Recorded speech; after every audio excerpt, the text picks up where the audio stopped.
पलटू अपने घर के बरामदे में खुली आंखों से सपने देख रहा था। उसके सपने में एक विशालकाय पतंग उड़ रही थी और पलटू उसके ऊपर सवार था। कितना आनंद आ रहा था आसमान में उड़ते उड़ते। तभी उसकी माँ की तेज आवाज़ ने उसे ख्यालों की दुनिया से बाहर निकाल दिया। पलटू, पलटू, तुम कहाँ हो? आया माँ। पलटू ख्यालों की दुनिया से निकलकर घर के अंदर गया। मैं सरला के घर जा रही हूँ।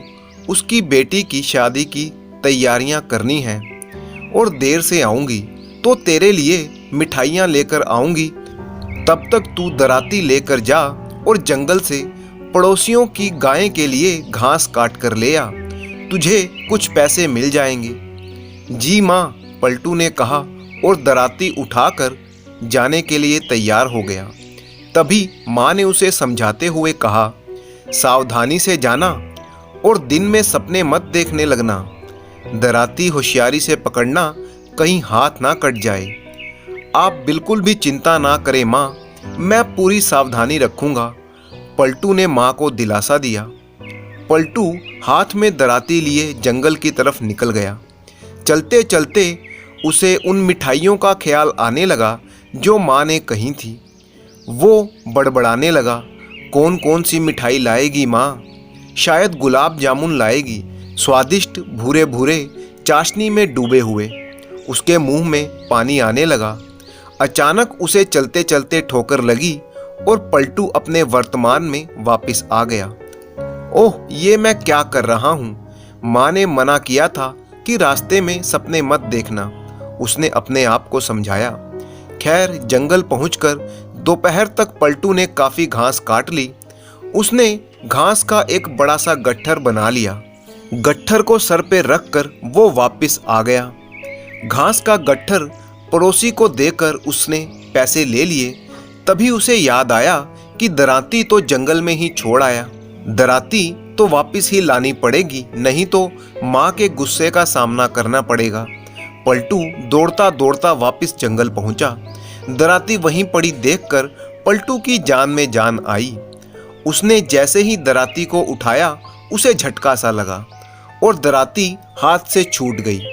असल में बात यह थी कि धूप में पड़े पड़े दराती का लोहा बहुत ही गर्म हो गया था। वो दराती को उलट पुलट कर देखने लगा और समझने की कोशिश करने लगा कि दराती आखिर इतनी गर्म कैसे हो गई। अभी वो दराती का निरीक्षण कर ही रहा था कि उसके पड़ोस में रहने वाला जुम्मन उधर से गुजरा। पलटू को यूं दराती को घूरते हुए देखकर जुम्मन ने पूछा, क्या बात है, तुम दराती को घूर क्यों रहे हो? पलटू ने चिंतित स्वर में कहा, मेरी दराती को कुछ हो गया है, ये काफी गर्म हो गई है। जुम्मन को पलटू की बात पर हंसी आ गई। मन ही मन वो हंसते हुए और ऊपर से गंभीर स्वर में बोला, तुम्हारी दराती को बुखार हो गया है। पलटू ने कहा, ओह, फिर तो इसे हकीम के पास ले जाना पड़ेगा। जुम्मन बोला, अरे नहीं, मुझे पता है बुखार का इलाज। मेरी दादी को भी अक्सर बुखार आ जाता है। हकीम कैसे उनका इलाज करता है ये मैंने देखा है। मेरे साथ आओ, मैं करता हूँ इसका इलाज।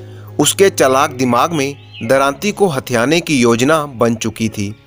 आगे आगे दराती उठाए हुए जुम्मन चला और पीछे पीछे पलटू चल पड़ा।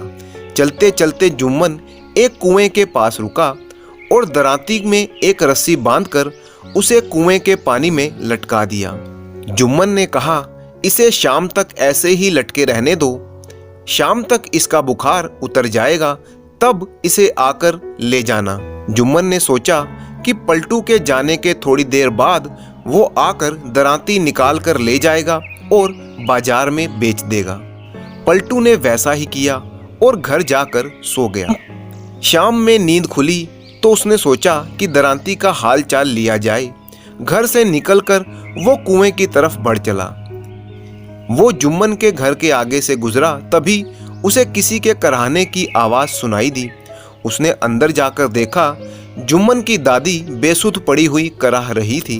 पलटू ने उनका हाथ छूकर देखा, हाथ काफ़ी गर्म था। उसने सोचा, जुम्मन की दादी को बुखार है। जुम्मन ने मेरी मदद की थी तो मुझे भी उसकी मदद करनी चाहिए। पलटू ने आसपास देखा, नजदीक ही एक रस्सी पड़ी थी। उसने जुम्मन की दादी को रस्सी से बांधा और कंधे पर लाद कर कुएं की तरफ चलने लगा।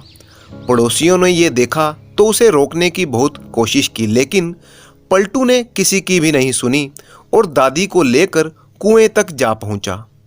कुएं पर पहुंचकर उसने अपनी दराती कुएं से बाहर निकाली। दादी के लिए दवा लेने जाने के कारण जुम्मन को दरांती निकालने का वक्त ही नहीं मिला था। पलटू ने दरांती को निकालकर एक ओर रखा और जुम्मन की दादी को कुएं में लटकाने की तैयारी करने लगा। दूसरी ओर जब जुम्मन अपने अब्बा के साथ हकीम से दवाई लेकर घर वापस लौटा तो पड़ोसियों ने बताया कि पलटू रस्सियों में बांधकर उसकी दादी को कुएं की तरफ ले गया है। दोनों भागते हुए कुएं पर पहुंचे तो पलटू दादी को कुएं में लटकाने ही वाला था। तभी जुम्मन के अब्बा ने चिल्लाकर कहा, अरे बेवकूफ, ये क्या कर रहा है? पलटू ने कहा, ओह आप आ गए, मैं दादी के बुखार का इलाज कर रहा था। जुम्मन के अब्बा ने कहा, ऐसे कहीं बुखार का इलाज होता है? किस पागल ने तुझे बताया ये इलाज? पलटू ने जुम्मन की ओर इशारा करते हुए कहा, मुझे तो जुम्मन ने ही बताया है। जुम्मन के अब्बा ने घूरकर जुम्मन को देखा। जुम्मन सर झुकाए खड़ा था। उन्होंने डंडा उठाया और जुम्मन की ओर लपके। अब जुम्मन आगे आगे और उसके अब्बा पीछे पीछे। बेचारा हैरान पलटू ये सब देख रहा था और अपनी दराती लेकर वो अपने घर वापस आ गया। और इस तरह से भोले भाले पलटू को बेवकूफ़ बनाने वाला जुम्मन खुद अपने ही जाल में फंस गया।